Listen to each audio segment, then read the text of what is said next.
Terima kasih pemirsa, Anda masih bersama kami di Tatap Muka dengan topik bahasan kita pada malam hari ini, potensi maritim di Kalimantan Tengah untuk kesejahteraan masyarakat Kalteng yang berkelanjutan. Dengan narasumber kita Profesor Dr. Insinyur Rohmin Dauhuri. Prof, saya lanjutkan. Boleh ya, siap. Oke, kita tadi berbicara sampai dengan teknologi. Sebelum kita lebih jauh ke teknologi ini, bagaimana mensosialisasikannya ini kepada nelayan, kepada masyarakat setempat, kemudian kepada yang menjaga dalam tanda kutip penjaga pantai, kemudian stakeholder yang terkait, Prof. Karena kita sudah mengetahui kebanyakan nelayan kita masih konvensional. Apakah di Kalimantan Tengah ini bisa yang namanya kapal yang di atas rata-rata seperti di tempat lain 300.000 tonasenya? Iya, jadi manusia kan ini Vita makhluk ekonomi gitu. Jadi dia itu akan meniru atau mengadopsi suatu teknologi itu kalau sudah ada bukti gitu ya bahwa dia itu berhasil ya.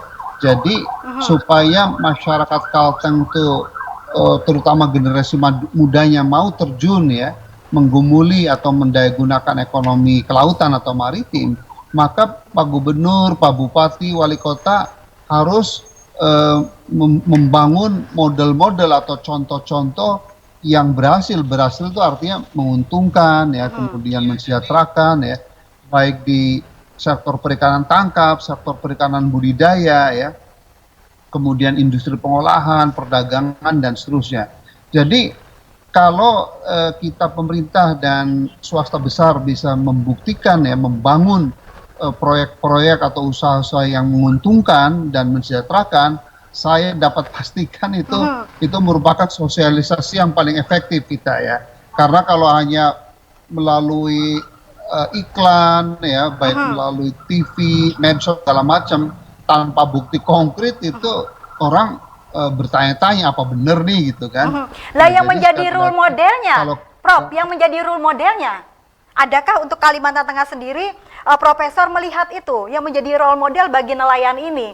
Kemudian kita belum berbicara manajemen teman-teman nelayan ini, bagaimana mereka harus mengolah hasil lautnya, hasil tangkapnya. Iya. Ya itulah yang harus kita ciptakan. Saya kalau berkunjung Kalimantan Tengah banyak kok success story yang bisa kita ungkap gitu ya. Seperti Kalimantan Tengah kan terkenal dengan tambak di daerah apa namanya antara Seruyan dan Sampit gitu ya. Itu bagus itu ya. Kemudian kalau berbicara perikanan air tawar, Kalimantan Tengah boleh dibilang salah satu sentra produksi perikanan air tawar di Indonesia. Itu di situ ada ikan haruan, ada ikan papuyu gitu kan. Air tawar. Itu harganya 4 kali lipat daripada harga ikan emas itu karena itu merupakan ikan endemik yang lezat gitu. Ikan selais gitu ya, banyak yang. Nah, mungkin yang juga tidak kalah penting adalah membangun industri hilirnya ya, pengolahan ya, kuliner gitu ya. Kalau di Jawa ini kan luar biasa anak-anak muda milenial tuh sekarang di masa Covid malah ada hikmahnya itu, kreatif sekali cara membuat kuliner dari seafood maupun ikan gitu ya. Nah, jadi banyak sesungguhnya success story yang sudah ada di Kalimantan Tengah itu tinggal dikomunikasikan melalui jurnal TV gitu ya, dan mekanisme yang lain begitu. Kalau menurut Profesor sendiri, karena saya membaca histori Profesor juga berangkat dari keluarga nelayan yang berhasil. Betul. Bagaimana dari histori keluarga nelayan ini untuk menjadi percontohan untuk di Kalimantan Tengah? Bagaimana mereka mengelola manajemen keuangannya? Bagaimana mereka bisa jadi multi pendapatan, tidak hanya mengandalkan tangkapan hasil laut ketika laut itu tidak bersahabat dengan mereka? Bagaimana Prof yang bisa disarankan? Ya, jadi intinya supaya kita sejahtera termasuk nelayan budidaya ikan kan pendapatan harus lebih besar daripada pengeluaran ya. Betul, karena saya itu ayah saya kan nelayan buta huruf di Cirebon ya, ibu saya hanya kelas 1 SD pedagang ikan ya. Dan nelayan kita di seluruh dunia bukan Indonesia loh. Ke laut tuh maksimum hanya 8 bulan gitu karena cuaca buruk, paceklik ya.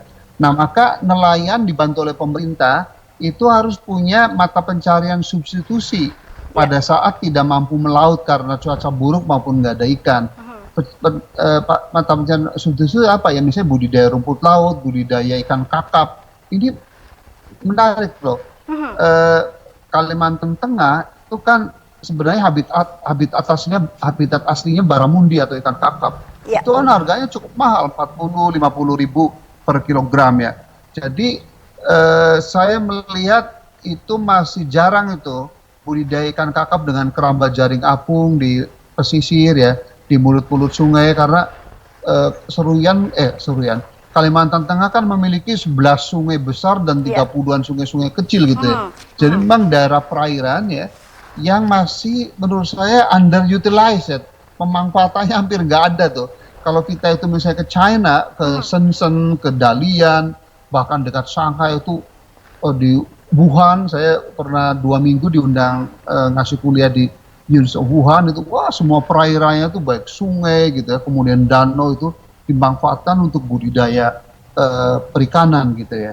Saya belum melihat itu di Kalimantan Tengah itu ya. Bagaimana Prof supaya Profesor bisa melihat ini, next time-nya bisa melihat ini di Kalimantan Tengah? Saran atau cara yang digulirkan oleh Profesor sendiri sebagai ahli kelautan di sini dan kemaritiman juga?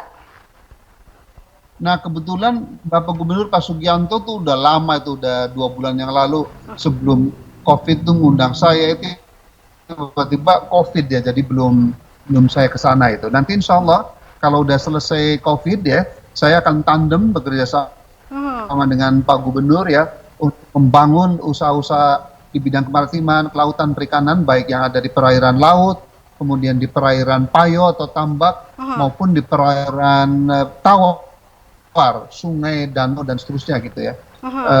Kami bersahabat lama dan saya pun punya sejarah manis di Kalimantan Tengah itu ya.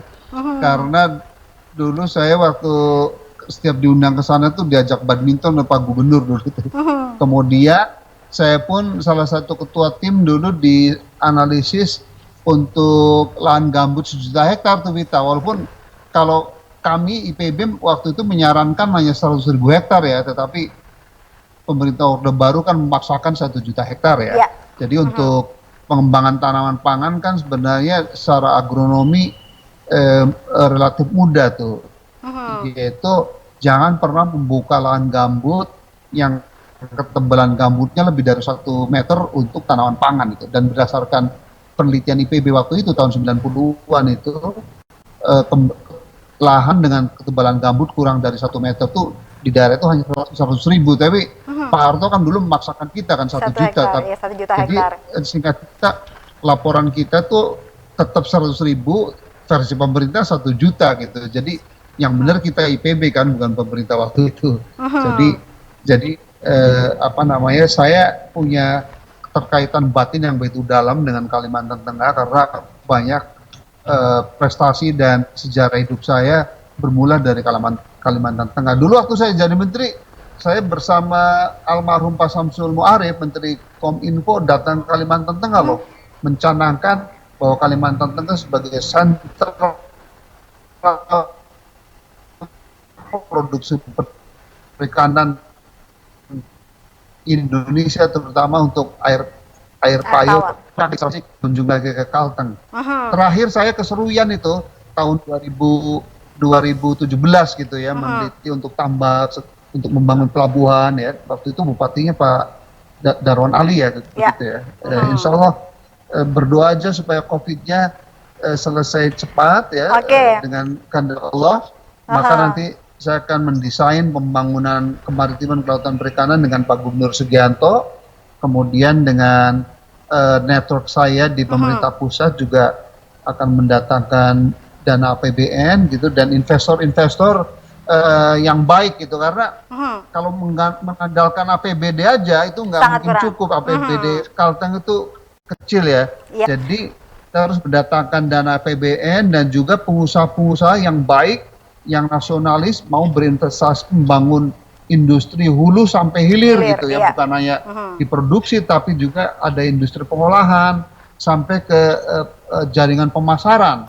Dan banyak sekali produk kelautan perikanan di Kalteng yang bisa kita ekspor sebenarnya. Oke, Prof, kita akan melanjutkan perbincangan pada malam hari ini, tetapi kita akan jeda terlebih dahulu. Pemirsa, jangan kemana-mana, kami akan melanjutkan perbincangan ini setelah jeda pariwara berikut ini, tetaplah bersama kami.